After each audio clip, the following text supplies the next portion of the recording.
One of the example of chemical change is rusting of iron. हमारे पास जो iron है, आप लोग अपने घरों में देखते हो कि कई बार जो आयरन के सब्सटेंसेस हैं, आयरन के इंस्ट्रूमेंट्स जो आपके घरों में पड़े होते हैं, वो थोड़े टाइम के बाद क्या होता है, उन पे एक ब्राउन कलर की लेयर आ जाती है उनके ऊपर। उसको हम कहते हैं नॉर्मल भाषा में कि ये जो आयरन है इसको जंग लग गई है, या कई बार कुछ एक दो मेटल्स और पे भी आ जाती है। तो हम कहते हैं कि जो हमारी मेटल है उसकी जो लेयर है वो खराब हो गई है और उसके ऊपर जंग लग गई। तो मीन्स जो हमारा मेटल है उसकी क्वालिटी पहले जैसी नहीं रही। तो इस प्रोसेस को हम कहते हैं कि करोड हो गया, जो हमारा मेटल है वो करोड हो गया, मीन्स खराब हो गया। उसकी जो लेयर है, उसका जो अपर सरफेस है, वो उसके अंदर ऐसे केमिकल चेंजेस आए जिसने उसे खराब कर दिया। अभी से कि जो हमारा मेटल है वो करोड हो गया। अगर यही करोजन, यही खराब हमारा आयरन हो जाए तो हम उसे कहते हैं रस्टिंग।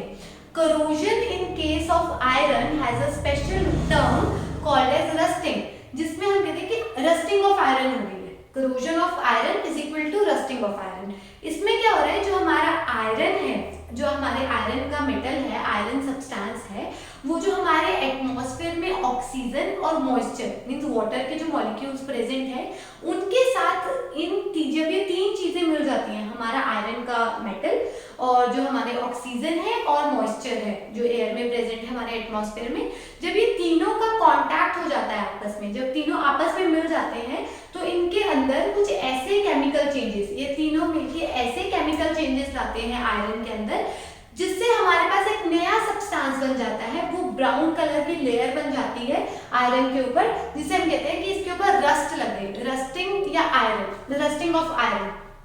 ठीक है, तो what is corrosion? The process of slow eating away of metal.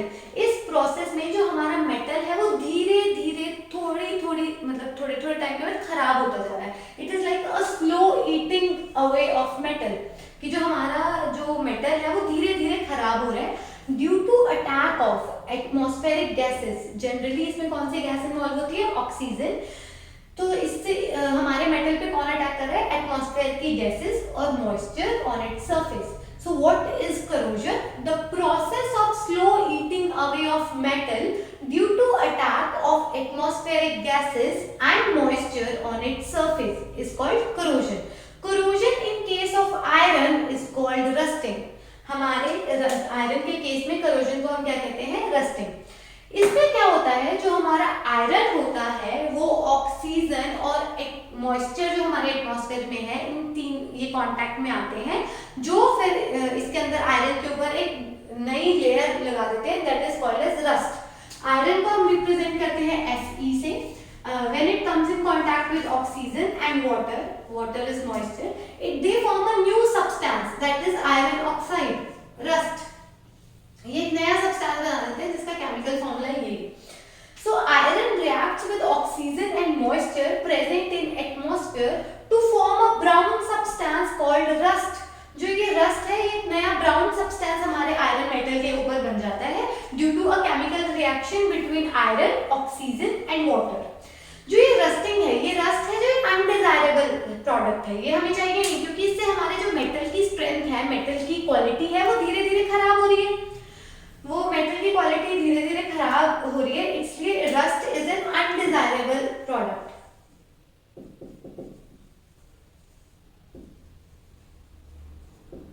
It is an undesirable substance. So rusting, this process of rusting, अब तुम्हारे पास एक जंग लगा हुआ आयरन है, उससे तुम दोबारा ओरिजिनल स्ट्रॉन्ग आयरन क्रिएट नहीं कर सकते हो।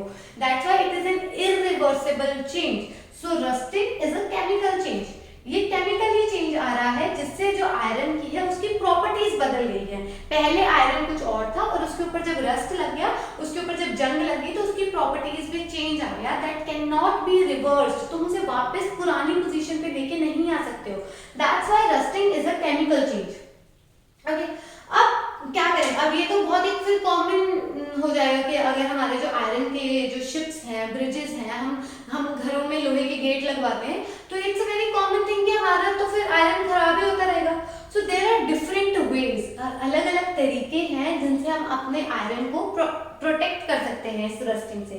सो प्रिवेंशन ऑफ रस्टिंग, प्रिवेंशन कैसे करें, रस्टिंग को दूर कैसे भगाएं? तो पहला तरीका है बाय पेंटिंग, उसके ऊपर पेंट लेयर कर दो।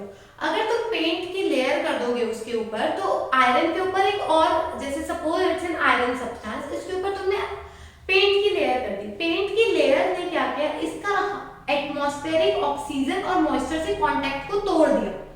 तो थोड़े टाइम के लिए आयरन क्या हो गया, ये प्रोटेक्ट हो गया। प्रोटेक्ट हो गया तो ये कांटेक्ट में नहीं आया, तो इसकी रस्टिंग होने से बच गई। पर जैसे जैसे ये पेंट खराब होता जाएगा, पेंट की लेयर उतरती जाएगी, आयरन जो है वो दोबारा कांटेक्ट में आ जाएगा। दोबारा कांटेक्ट में आ जाएगा तो इसकी रस्टिंग प्रोसेस स्टार्ट हो जाएगी। और जैसे जैसे रस्ट होता जाएगा, रस्टिंग अपने मेटल को उतारती रहेगी, फिर से जो बाकी बचा हुआ मेटल है वो भी खराब हो जाएगा। एक बार रस्ट लगनी शुरू हुई, एक बार जैसे जैसे जंग लगनी शुरू हुई, जंग ने सारा मेटल खराब कर दिया। जैसे जैसे जंग लगेगी वो मेटल को खराब करेगी, दूसरा मेटल, एयर और ऑक्सीजन, दूसरा पार्ट कांटेक्ट में आ जाएगा, दूसरा पार्ट खराब हो जाएगा, फिर रस्टिंग लग जाएगी, फिर रस्टिंग उतरेगी तो नेक्स्ट जो पार्ट आयरन का है वो कांटेक्ट में आ जाएगा। तो जो हमारी जो ये पेंटिंग है, या हम एक नेक्स्ट स्टेप है ऑयलिंग एंड ग्रीसिंग, जो हम अपने मेटल के आयरन का सब्सटेंस है इसके ऊपर ऑयल या ग्रीस लगा दें। ऑयल और ग्रीस लगाने से भी क्या होगा, जो ये मेटल है इसके ऊपर एक एक्स्ट्रा लेयर आ जाएगी, जिससे इसका कांटेक्ट हवा के ऑक्सीजन और मॉइस्चर से टूट जाएगा। So it can prevent the rusting of iron for some time.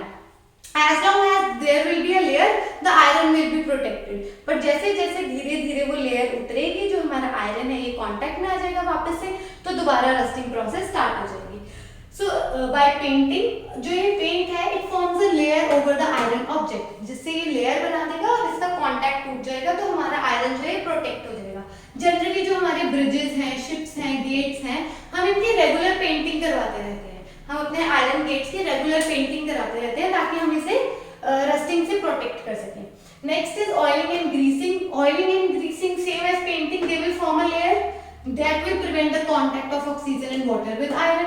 तो इससे हम प्रोटेक्ट कर सकते हैं। जैसे हम अपने बाइसाइकिल चेन या मशीन पार्ट्स को तेल लगवाते रहते हैं, उनको लुब्रिकेट करते रहते हैं, so that it can prevent the contact of iron with the atmospheric oxygen and water.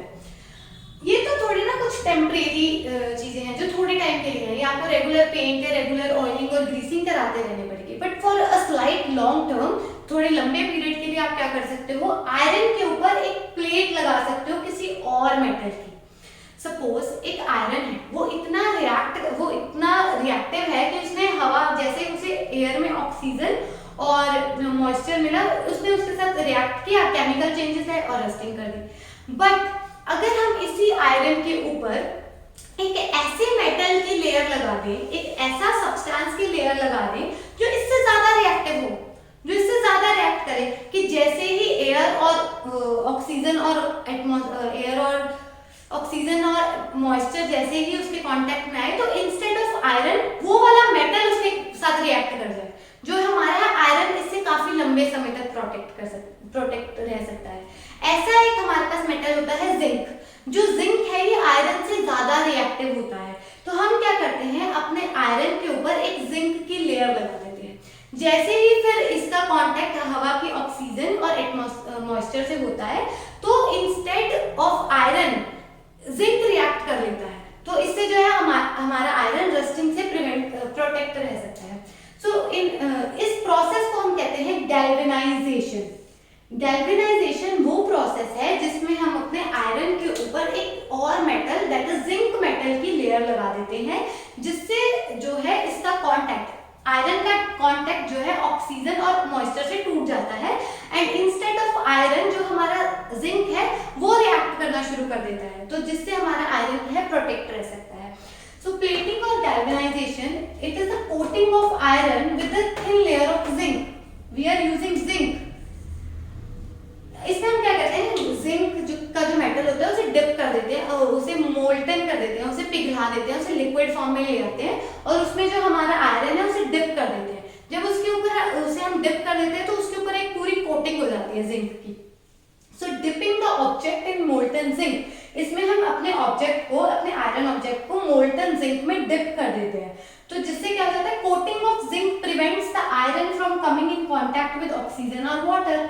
तो हमारा जो आयरन है वो कांटेक्ट में नहीं आता ऑक्सीजन और वाटर के। सो ऐसा आयरन जिसके ऊपर हमने जिंक की लेयर लगा दी है, it is called galvanized iron, उसे हम कहते हैं गैल्वेनाइज्ड आयरन। और इस पूरी प्रोसेस को हम कहते हैं plating or galvanization. So I hope you understand the whole process of rusting of iron and how do we prevent it. So let us do a quick revision. What is rusting of iron? The process of slow eating away of metal due to attack of atmospheric gases and moisture on its surface is called rusting of iron. Okay, corrosion in case of iron is called as rusting. इसकी हमने chemical reaction देखी जिसमें जो हमारा iron है वो oxygen और water के साथ रिएक्ट करके एक नया सब्सटेंस बना रहा है जिसे हम बोल रहे हैं रस्ट। जब आयरन रिएक्ट करता है ऑक्सीजन और मॉइस्चर के साथ तो हमारे पास एक ब्राउन कलर का सब्सटेंस बन जाता है जिसे हम कहते हैं रस्ट। क्योंकि हम इसे दोबारा रिवर्सेबल नहीं, दोबारा वापस आयरन क्रिएट नहीं कर सकते, दैट्स वाई जो रस्टिंग है it is a chemical change. अब इस रस्टिंग को प्रिवेंट कैसे कर सकते हैं? By painting and oiling, because both these methods will form a layer, और जिससे हमारे आयरन का कांटेक्ट बाहर के एटमॉस्फेरिक ऑक्सीजन और मॉइस्चर से टूट जाएगा।